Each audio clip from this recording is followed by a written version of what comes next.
going on, everybody? It's Mike from sneakerhistory.com and I'm back with another video. Now today we're going to be looking at the Adidas ZX8000 in the light aqua colorway.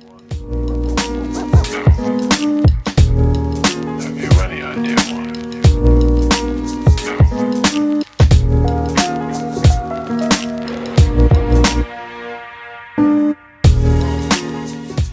Now this is one of the two light aquas that released, this one being in November 2019, and there's another pair that released in January 2020. Now this particular pair is going to utilize the old look. They wanted to show you basically what a pair would look like after having it for 30 years. So as opposed to the shoe being very, very bright like it normally is, it's a little darker than we typically will see. So you'll see the suede overlays around the toe box are going to be a little darker, a little faded, like it's aged. Same with the gold right at the tip of the toe. Little aged. That's going to be same set with the suede here around the eyelets, both on the lateral and medial side here.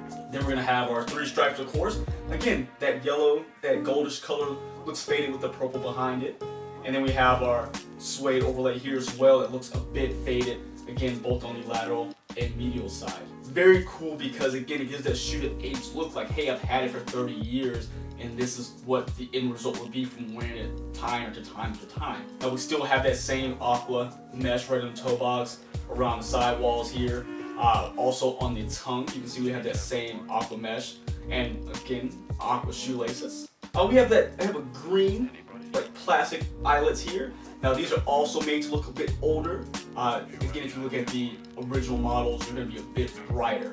Now you'll also notice that we still keep that same aqua heel cup here, so not too much has changed. I mean, this seems to be maybe a little darker than what it would typically be on a newer sneaker, but still is really cool because, again, it gives you that result of wearing it for so long. Now, along with that, we're still gonna have a darker midsole as well. Now, again, it shows you, hey, this is what the color transition would do after wearing it for so long. It's really, just really cool, and it really looks good. Still have our yellow pods here, one here, and then we have one in the lateral or medial side, I'm sorry.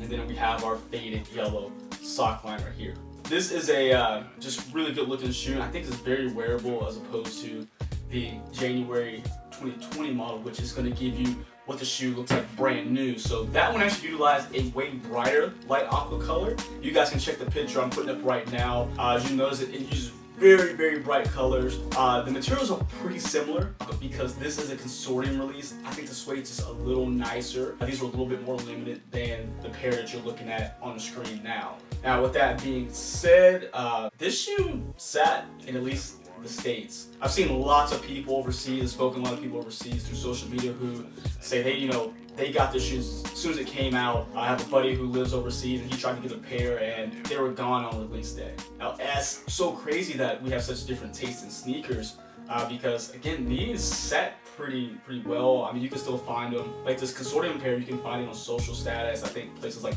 maybe Bodega. There's some different places that have them still sitting for retail. But I was actually able to get this pair for about 20-30 bucks under retail from GOAT. Just knowing that particular sneaker climate, I know that a lot of the Adidas that come out like this, no matter how classic they are, they just tend to sit. And with the timing of the release, with these coming out around Christmas, and then the light aquas, the brighter pair coming around January, which is transitions February for All-Star, there were just so many releases that these definitely got swept under the rug and just off everyone's radar. Which is very unfortunate because this is a classic shoe. I mean, when you look at the ZX8000, I mean, this is, in my opinion, would be the equivalent of an Air Max 1 to Nike. It's just classic, can be worn with pretty much anything. It's timeless. You can release this thing every year. There's going to be an audience for it. Now, they sat, people were able to get them below retail, but I don't think the brand, Adidas, I don't think they helped themselves out with this release. Because when I got the shoe, or take that back, when I did research on the shoe when I was looking to purchase it, there was a lot of, information, and okay, not a lot, but there's one big piece of information about this shoe that is not advertised on the site, is not advertised on any of the retail partners, but I was looking at this particular video, which I'll link down below, and they actually did a video where they cut the outsole and midsole off the sneaker of a 2013 retro and then this 2019 and 2020 retro. Now, what this shoe is known for in cushion is going to be just a typical EVA midsole, nothing special because they utilized that torsion bar here, and that was just the thing. Like the EVA midsole was the go-to for this particular sneaker. But this shoe has a pretty big, surprise, secret, if you want to call it that, that's hidden inside this midsole that we're not talking about.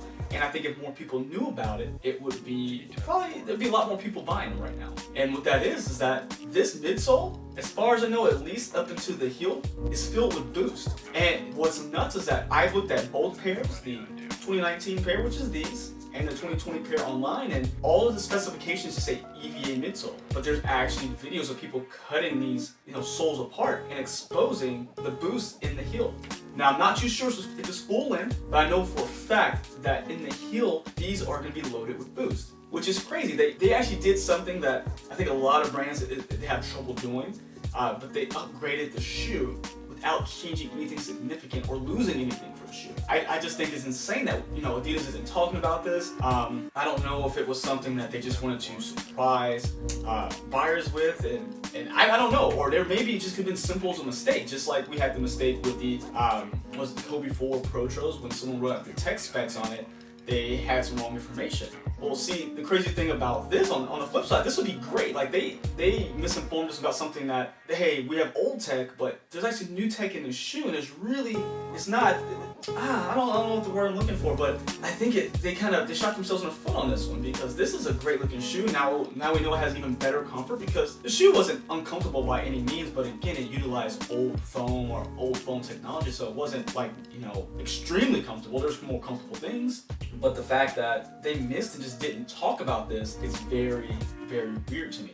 Now, you can't really see it. I can give you guys kind of a quick way to find the Boost, which helps if you want to go search it yourself, because I hear some people say, oh no, there's no Boost in it, but there actually is. Go check out the video again, I'll link at the bottom. But if you pull out the insole here, typical insole, nothing special, just says Adidas, the brand with the 3 stripes on there.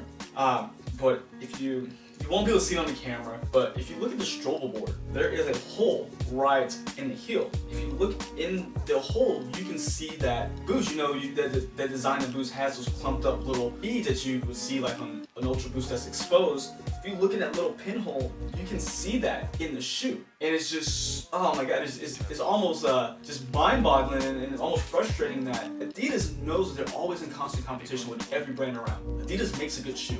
This was something that could have been big for them. Like, we don't want to use the same, pro term as Nike, but just a reinvention of a classic like this. And especially for the 30th anniversary, I mean, this could have been a game changer for the sales, and hopefully maybe they talk about it more, but it's just not even talked about. It's kind of an afterthought because people have come out, again, a lot of European channels have come out, people reviewing the sneakers like, oh yeah, there's Boost in here. But any website I look at, any outlet, I don't see much, if anything, talked about the Boost in the shoe. The construction of this sneaker when it comes to just materials is amazing. A1 materials, constructed well. I have not seen, I'm looking right now, any factory defects as in like glue stains, anything like that. I mean, the suede is soft, not the best suede in the world where it's like changing colors as soon as you touch it, but there is some color change when you rub your finger across it, and again, just shows that kind of good material they put on here. Now pair that with the Boost technology that is actually in this sneaker. This is a home run for the brand, and I mean, for anyone watching the channel, I've worn these for a couple days now. These are fantastic. Do yourself a favor, grab a pair, whether it's from a retail site or you want to, use Goat, StockX, whatever it may be. These are sitting. The 2020 pair are sitting. They both utilize Boost. I don't know if there's a different amount in the Consortium version as opposed to the GR, but it doesn't matter. This sneaker is comfortable. This should be in a daily rotation, but they just did not advertise it well. Now, this is going to be definitely one of my most worn sneakers of the year and probably years on. But what do you guys think of this sneaker? Do you like it? Do you hate it? Are you waiting for it to go lower in price? Did you know it had Boost in it? Let me know down below in the comments, and while you're down there, go ahead, like, subscribe, tell your friends about the channel. I appreciate you guys being here. Make sure to follow me on Instagram and Twitter at MadWatcher789. And also, do not forget to follow us on SneakerHistory.com and the Sneaker History Podcast, where we've actually just completed our 100th episode of the podcast, and we're going to be still dropping new episodes every Tuesday and Friday. Now, until next time, guys, see ya.